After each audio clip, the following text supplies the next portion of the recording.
ರೂಬಿಯಲ್ಲಿ control statements ಎಂಬ spoken ಟ್ಯುಟೋರಿಯಲ್ಗೆ ನಿಮಗೆ ಸ್ವಾಗತ.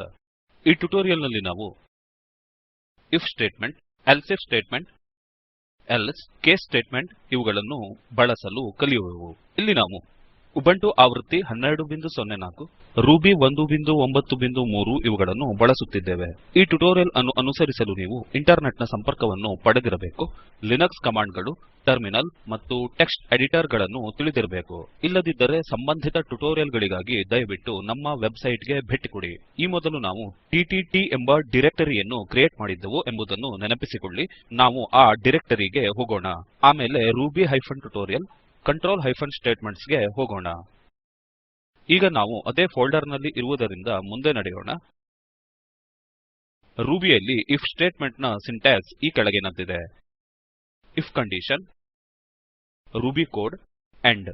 ನಾವು ಒಂದು ಉದಾಹರಣೆಯನ್ನು ನೋಡೋಣ.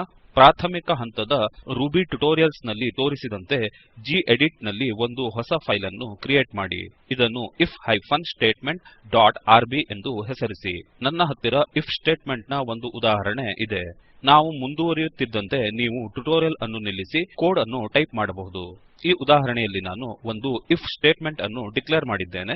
ಮೊದಲು ನಾನು my num ಎಂಬ ಒಂದು ಲೋಕಲ್ ವೇರಿಯೇಬಲ್ ಅನ್ನು ಡಿಕ್ಲೇರ್ ಮಾಡಿ ಅದಕ್ಕೆ 2345 ಎಂದು ವ್ಯಾಲ್ಯೂ ಅನ್ನು ಅಸೈನ್ ಮಾಡುತ್ತೇನೆ.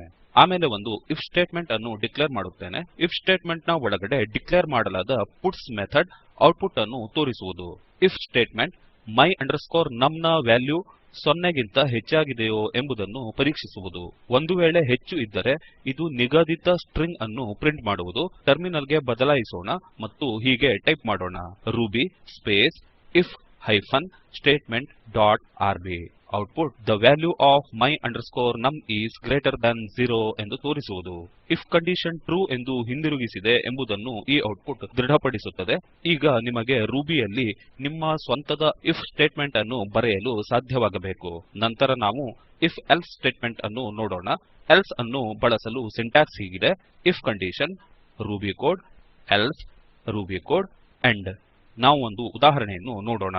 ಪ್ರಾಥಮಿಕ ಹಂತದ ರೂಬಿ ಟ್ಯುಟೋರಿಯಲ್ಸ್ ನಲ್ಲಿ ತೋರಿಸಿದಂತೆ ಗೆಡಿಟ್ ನಲ್ಲಿ ಒಂದು ಫೈಲ್ ಅನ್ನು ಕ್ರಿಯೇಟ್ ಮಾಡಿ ಅದನ್ನು if hyphen else hyphen statement dot R B ಎಂದು ಹೆಸರಿಸಿ. ನನ್ನ ಹತ್ತಿರ ಇಫ್ ಎಲ್ಸ್ ಸ್ಟೇಟ್ಮೆಂಟ್ ನ ಒಂದು ಉದಾಹರಣೆ ಇದೆ. ನಾವು ಇದರಲ್ಲಿ ಮುಂದುವರಿಯುತ್ತಿದ್ದಂತೆ ನೀವು ಟ್ಯುಟೋರಿಯಲ್ ಅನ್ನು ನಿಲ್ಲಿಸಿ ಕೋಡ್ ಅನ್ನು ಟೈಪ್ ಮಾಡಬಹುದು. ಈ ಉದಾಹರಣೆಯಲ್ಲಿ ನಾನು ಇಫ್ ಎಲ್ಸ್ ಸ್ಟೇಟ್ಮೆಂಟ್ ಅನ್ನು ಡಿಕ್ಲೇರ್ ಮಾಡಿದ್ದೇನೆ. ಮೊದಲು ನಾನು my num ಎಂಬ ಒಂದು ಲೋಕಲ್ ವೇರಿಯೇಬಲ್ ಅನ್ನು ಡಿಕ್ಲೇರ್ ಮಾಡಿ ಅದಕ್ಕೆ -1 ಅನ್ನು ಅಸೈನ್ ಮಾಡುತ್ತೇನೆ. ಆಮೇಲೆ ನಾನು ಇಫ್ ಸ್ಟೇಟ್ಮೆಂಟ್ ಅನ್ನು ಡಿಕ್ಲೇರ್ ಮಾಡುತ್ತೇನೆ. ಈ ಇಫ್ ಸ್ಟೇಟ್ಮೆಂಟ್ my num ಎಂಬುದರ ವ್ಯಾಲ್ಯೂ 0 ಗಿಂತ ಹೆಚ್ಚಾಗಿದೆಯೋ ಎಂದು ಪರೀಕ್ಷಿಸುತ್ತದೆ. ಹೆಚ್ಚಾಗಿದ್ದರೆ ಅದು ನಿಗದಿತ ಸ್ಟ್ರಿಂಗ್ ಅನ್ನು ಪ್ರಿಂಟ್ ಮಾಡುವುದು. ಇಲ್ಲದಿದ್ದರೆ ಅದು ಎಲ್ಸ್ ಸ್ಟೇಟ್ಮೆಂಟ್ ಗೆ ಹೋಗುವುದು ಮತ್ತು ಅಲ್ಲಿ ನಿಗದಿ ಮಾಡಿದ ಸ್ಟ್ರಿಂಗ್ ಅನ್ನು ಪ್ರಿಂಟ್ ಮಾಡುವುದು. ಈಗ ನಾವು ಟರ್ಮಿನಲ್ ಗೆ ಬದಲಾಯಿಸಿ ಹೀಗೆ ಟೈಪ್ ಮಾಡೋಣ. Ruby space if hyphen else hyphen statement dot R B ಮತ್ತು ಔಟ್ಪುಟ್ ಅನ್ನು ನೋಡೋಣ. ಔಟ್ಪುಟ್ ಹೀಗೆ ತೋರಿಸುವುದು. the value of my num is lesser than 0. Else statement execute ಮಾಡಲ್ಪಟ್ಟಿದೆ ಎಂದು ಇದು ತೋರಿಸುತ್ತದೆ.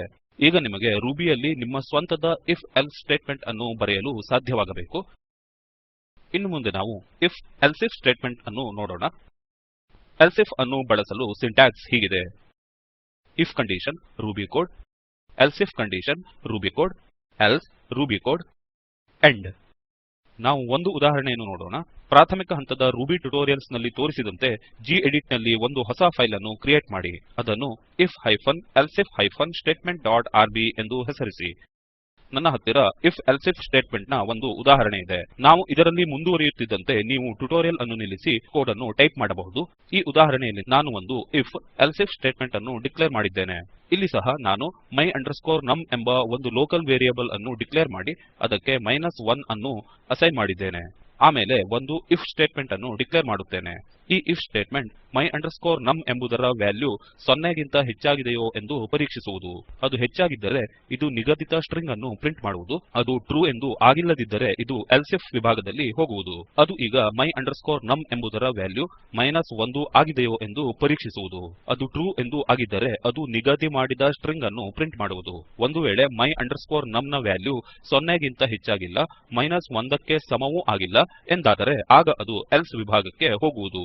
ಆದರೆ my num -1 ಇರುವುದರಿಂದ ಅದು ಎಲ್ಸ್ ಬ್ಲಾಕ್ ಗೆ ಹೋಗುವುದಿಲ್ಲ ಮತ್ತು ಅದು ಕಂಡೀಷನಲ್ ಸ್ಟೇಟ್ಮೆಂಟ್ ನಿಂದ ನಿರ್ಗಮಿಸುವುದು. ಟರ್ಮಿನಲ್ ಗೆ ಬದಲಾಯಿಸಿ ಹೀಗೆ ಟೈಪ್ ಮಾಡೋಣ Ruby space if hyphen elif hyphen statement dot R B ಮತ್ತು ಔಟ್ಪುಟ್ ಅನ್ನು ನೋಡಿ.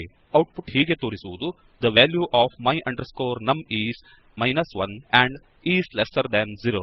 ನಾವು ನಮ್ಮ ಫೈಲ್ ಗೆ ಹಿಂದಿರುಗಿ my num ನ ವ್ಯಾಲ್ಯೂ ಅನ್ನು 5 ಎಂದು ಬದಲಾಯಿಸೋಣ. ಕೋಡ್ ಅನ್ನು ಸೇವ್ ಮಾಡೋಣ ಮತ್ತು ಅದನ್ನು ಟರ್ಮಿನಲ್ ನ ಮೇಲೆ ಎಕ್ಸಿಕ್ಯೂಟ್ ಮಾಡೋಣ.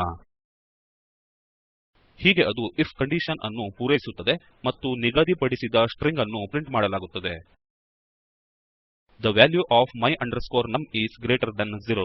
ನಾವು ನಮ್ಮ ಫೈಲ್ ಗೆ ಹಿಂದಿರುಗಿ my num ನ ವ್ಯಾಲ್ಯೂ ಅನ್ನು -5 ಎಂದು ಬದಲಾಯಿಸೋಣ. ಕೋಡ್ ಅನ್ನು ಸೇವ್ ಮಾಡೋಣ ಮತ್ತು ಅದನ್ನು ಟರ್ಮಿನಲ್ ನ ಮೇಲೆ ಎಕ್ಸಿಕ್ಯೂಟ್ ಮಾಡೋಣ. ಈ ಸಂದರ್ಭದಲ್ಲಿ ಅದು ಎಲ್ಸ್ ಕಂಡೀಷನ್ ಅನ್ನು ಪೂರೈಸುತ್ತದೆ ಮತ್ತು ಎಲ್ಸ್ ಬ್ಲಾಕ್ ನ ಒಳಗಿರುವ ಪುಟ್ಸ್ ಸ್ಟೇಟ್ಮೆಂಟ್ ಎಕ್ಸಿಕ್ಯೂಟ್ ಮಾಡಲ್ಪಡುತ್ತದೆ. ಈಗ ನಿಮಗೆ ರೂಬಿಯಲ್ಲಿ ನಿಮ್ಮ ಸ್ವಂತದ if ಎಲ್ಸಿಫ್ ಸ್ಟೇಟ್ಮೆಂಟ್ ಅನ್ನು ಬರೆಯಲು ಸಾಧ್ಯವಾಗಬೇಕು. ಇನ್ನು ಮುಂದೆ ನಾವು ಕೇಸ್ ಸ್ಟೇಟ್ಮೆಂಟ್ ಅನ್ನು ನೋಡೋಣ.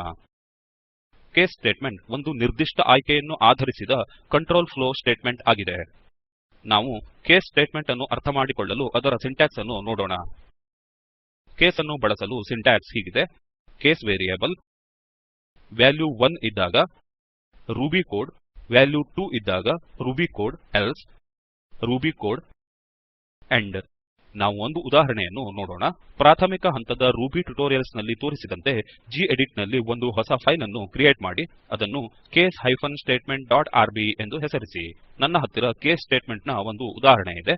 ನಾವು ಇದರಲ್ಲಿ ಮುಂದುವರಿಯುತ್ತಿದ್ದಂತೆ ನೀವು ಟ್ಯುಟೋರಿಯಲ್ ಅನ್ನು ನಿಲ್ಲಿಸಿ ಕೋಡ್ ಅನ್ನು ಟೈಪ್ ಮಾಡಬಹುದು. ಈ ಉದಾಹರಣೆಯಲ್ಲಿ ನಾನು ಒಂದು ಕೇಸ್ ಸ್ಟೇಟ್ಮೆಂಟ್ ಅನ್ನು ಡಿಕ್ಲೇರ್ ಮಾಡಿದ್ದೇನೆ. ಇಲ್ಲಿ ನನ್ನ ಹತ್ತಿರ ಒಂದು ಪ್ರಿಂಟ್ ಸ್ಟೇಟ್ಮೆಂಟ್ ಇದೆ. ಇದು ಟರ್ಮಿನಲ್ ನ ಮೇಲೆ ಒಂದು ಪ್ರಶ್ನೆಯನ್ನು ಪ್ರಿಂಟ್ ಮಾಡುವುದು. ಆಮೇಲೆ ನಾನು ಗೆಟ್ಸ್ ಅನ್ನು ಕಾಲ್ ಮಾಡುತ್ತೇನೆ. ಇದು ಸ್ಟ್ಯಾಂಡರ್ಡ್ ಇನ್ಪುಟ್ ನಿಂದ ಡೇಟಾದ ಒಂದೇ ಸಾಲನ್ನು ಪಡೆಯುತ್ತದೆ. ನಂತರ ಚಂಪ್ ಎಂಬುದನ್ನು ಬಳಸಿ ಇನ್ಪುಟ್ ಡೇಟಾದಿಂದ ನ್ಯೂ ಲೈನ್ ಅಕ್ಷರಗಳನ್ನು ತೆಗೆದುಹಾಕುತ್ತೇನೆ. ಫಲಿತಾಂಶವನ್ನು ಡೊಮೇನ್ ಎಂಬ ವೇರಿಯೇಬಲ್ ಗೆ ಅಸೈನ್ ಮಾಡುತ್ತೇನೆ. ಆಮೇಲೆ ಒಂದು ಕೇಸ್ ಸ್ಟೇಟ್ಮೆಂಟ್ ಅನ್ನು ಡಿಕ್ಲೇರ್ ಮಾಡುತ್ತೇನೆ. ಅದರ ಒಳಗೆ ನಾನು ವೆನ್ ಸ್ಟೇಟ್ಮೆಂಟ್ ಅನ್ನು ಡಿಕ್ಲೇರ್ ಮಾಡುತ್ತೇನೆ. ನಿಗದಿಗೊಳಿಸಿದ ಸ್ಟ್ರಿಂಗ್ ಡೊಮೇನ್ ನ ವ್ಯಾಲ್ಯೂಗೆ ಹೊಂದುತ್ತದೆಯೋ ಎಂಬುದನ್ನು ಇದು ಪರೀಕ್ಷಿಸುತ್ತದೆ.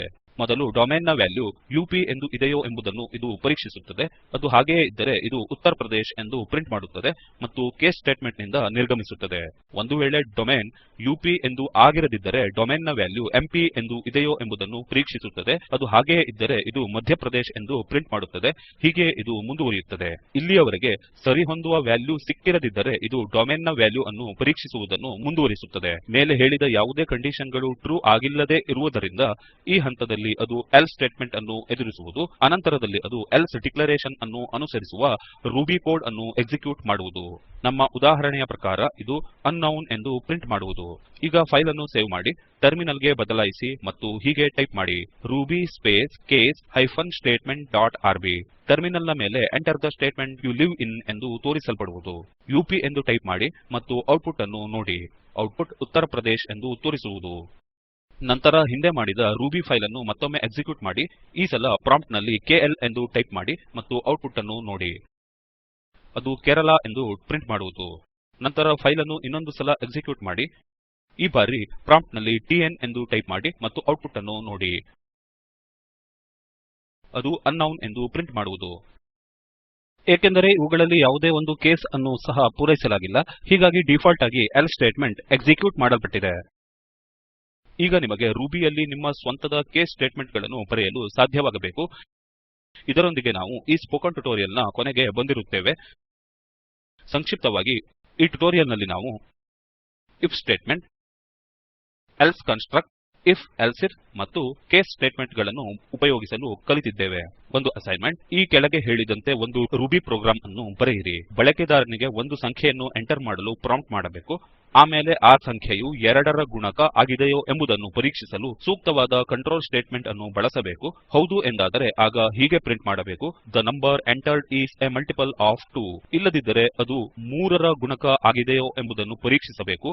ಹೌದು ಎಂದಾದರೆ ಆಗ ಹೀಗೆ ಪ್ರಿಂಟ್ ಮಾಡಬೇಕು: the number entered is a multiple of 3. ಇಲ್ಲದಿದ್ದರೆ ಅದು 4ರ ಗುಣಕ ಆಗಿದೆಯೋ ಎಂಬುದನ್ನು ಪರೀಕ್ಷಿಸಬೇಕು. ಹೌದು ಎಂದಾದರೆ ಆಗ ಹೀಗೆ ಪ್ರಿಂಟ್ ಮಾಡಬೇಕು: the number entered is a multiple of 4. ಇಲ್ಲದಿದ್ದರೆ ಅದು ಹೀಗೆ ಪ್ರಿಂಟ್ ಮಾಡಬೇಕು. The number is not a multiple of 2, 3 or 4. ಈ ಕೆಳಗಿನ ಲಿಂಕ್ ನಲ್ಲಿ ಲಭ್ಯವಿರುವ ವಿಡಿಯೋವನ್ನು ವೀಕ್ಷಿಸಿ. ಇದು ಸ್ಪೋಕನ್ ಟ್ಯುಟೋರಿಯಲ್ ಪ್ರಕಲ್ಪದ ಸಾರಾಂಶವಾಗಿದೆ. ನಿಮಗೆ ಒಳ್ಳೆಯ ಬ್ಯಾಂಡ್ವಿಡ್ತ್ ಸಿಗದಿದ್ದರೆ ನೀವು ಇದನ್ನು ಡೌನ್ಲೋಡ್ ಮಾಡಿ ನೋಡಬಹುದು. ಸ್ಪೋಕನ್ ಟ್ಯುಟೋರಿಯಲ್ ಪ್ರಕಲ್ಪ ತಂಡವು ಸ್ಪೋಕನ್ ಟ್ಯುಟೋರಿಯಲ್ ಗಳನ್ನು ಬಳಸಿ ಕಾರ್ಯಶಾಲೆಗಳನ್ನು ನಡೆಸುತ್ತದೆ. ಆನ್ಲೈನ್ ಪರೀಕ್ಷೆಯಲ್ಲಿ ಉತ್ತೀರ್ಣರಾದವರಿಗೆ ಪ್ರಮಾಣಪತ್ರವನ್ನು ಕೊಡುತ್ತದೆ. ಹೆಚ್ಚಿನ ಮಾಹಿತಿಗಾಗಿ ದಯವಿಟ್ಟು ಈ ಲಿಂಕ್ ಗೆ ಬರೆಯಿರಿ. contact@spoken-tutorial.org. ಸ್ಪೋಕನ್ ಟ್ಯುಟೋರಿಯಲ್ ಪ್ರಕಲ್ಪವು ಟಾಕ್ ಟು ಎ ಟೀಚರ್ ಪ್ರಕಲ್ಪದ ಒಂದು ಭಾಗವಾಗಿದೆ. ಇದು ಐಸಿಟಿ ಎಂಎಚಆರ್ಡಿ ಮೂಲಕ ರಾಷ್ಟ್ರೀಯ ಸಾಕ್ಷರತಾ ಮಿಷನ್ ಭಾರತ ಸರ್ಕಾರದ ಆಧಾರವನ್ನು ಪಡೆದಿದೆ. ಈ ಮಿಷನ್ ನ ಬಗ್ಗೆ ಹೆಚ್ಚಿನ ಮಾಹಿತಿಯು ಈ ಕೆಳಗಿನ ಲಿಂಕ್ ನಲ್ಲಿ ಲಭ್ಯವಿರುತ್ತದೆ. spoken-tutorial.org/nmeict-intro. ಐಐಟಿ ಬೊಂಬೈಯಿಂದ ಸ್ಕ್ರಿಪ್ಟ್ ನ ಅನುವಾದಕಿ ಸಂಧ್ಯಾ ಪುಣೇಕರ್ ಹಾಗೂ ಪ್ರವಾಚಕ ವಿದ್ವಾನ್ ನವೀನ್ ಭಟ್ಟ ಉಪ್ಪಿನಪಟ್ಟಣ. ವಂದನೆಗಳು.